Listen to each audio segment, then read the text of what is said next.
Another way to stay emotionally responsive is through empathy. Empathy fuels connection. Empathy is one of the most important techniques in BTP.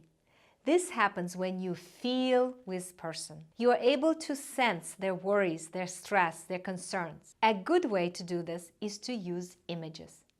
Remember the example of sitting on a cliff? That is a great image that can put you right in the place how the other person feels. Empathy is when you are able to actually feel the fear of sitting on a cliff and feel the breeze between your toes. You want to be clear on your message by saying something like, "It is scary to be sitting on the cliff. It's hard to be in that state of mind all the time."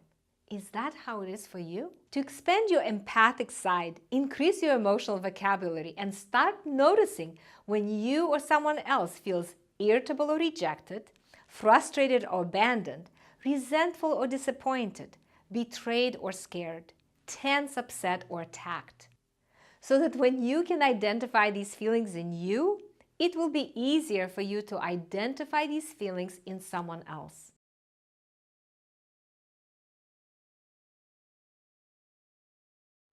So what is empathy, and why is it very different than sympathy? Empathy fuels connection. Sympathy drives disconnection. Empathy, it's very interesting. Teresa Wiseman is a nursing scholar who studied professions, very diverse professions where empathy is relevant, and came up with 4 qualities of empathy. Perspective taking, the ability to take the perspective of another person or recognize their perspective as their truth. Staying out of judgment, not easy when you enjoy it as much as most of us do. Recognizing emotion in other people and then communicating that. Empathy is feeling with people. And to me, I always think of empathy as this kind of sacred space when someone's kind of in a deep hole and they shout out from the bottom and they say, "I'm stuck, it's dark, I'm overwhelmed." And then we look and we say, "Hey, you can climb down. I know what it's like down here, and you're not alone." Sympathy is, "Ooh, it's bad, no, you want a sandwich?" Empathy is a choice, and it's a vulnerable choice, because in order to connect with you, I have to connect with something in myself that knows that feeling.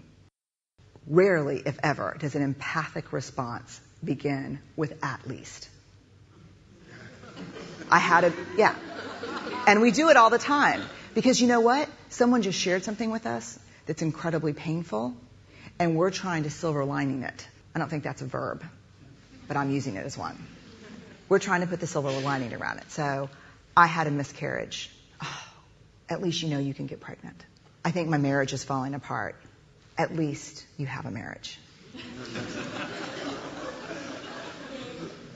John's getting kicked out of school. At least Sarah is an A student. But one of the things we do sometimes in the face of very difficult conversations is we try to make things better. If I share something with you that's very difficult, I'd rather you say, "I don't even know what to say right now. I'm just so glad you told me." Because the truth is, rarely can a response make something better. What makes something better is connection.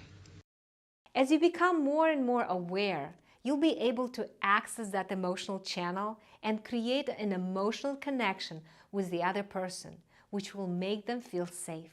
Being empathic will help board members to eliminate negative thoughts and comments about the other people, the other board members, the executive team, and the investors. Negative comments cause disconnections and send danger signals to the brain, where the brain starts to see of the other person as the enemy. Emotions are contagious. You automatically start to send the danger signal to other board members. Negative comments create a toxic environment in the boardroom and disconnect the board even further.